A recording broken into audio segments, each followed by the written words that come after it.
Hi, Siruvapuri Balasubramania சுவாமி கோவில். இதை பற்றி நிறையா விஷயங்கள் உங்ககிட்ட நான் இதுக்கு முன்னாடி வீடியோவில் பகிர்ந்திருக்கேன்.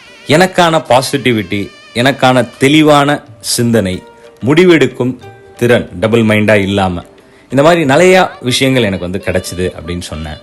இதெல்லாம் தாண்டி வாழ்க்கையில் எதிர்பார்க்க முடியாத ஒரு விஷயம் என்னை சேர்ந்தது. அது என்ன? இந்த 11 வாரம் முடிவில் எனக்கு ஒரு ஃபோன், மதுரையில் உங்களுக்கு ஷூட்டு, அடுத்த வாரம் 12வது வாரம். என்னடா இது, என்ன பண்ணலாம் அப்படின்னு யோசிச்சுட்டு இருந்தேன். அதுக்கும் ஒரு விடை கிடச்சிது. 12வது வாரம் நான் இருக்கிற இடத்துல எல்லாம் நீ வருவடா அப்படின்னு சொன்ன உடனே பழமுதிர்ச்சோலை போனேன். அற்புதமான தரிசனம் கிடச்சிது. அதை விட வாழ்க்கையில் மறக்க முடியாத ஒரு விஷயம் நடந்தது. அதை உங்களோட அடுத்த வீடியோவில் பகிர போகிறதில்ல, வீடியோவாகவே கொடுக்க போகிறேன். காத்துருங்க.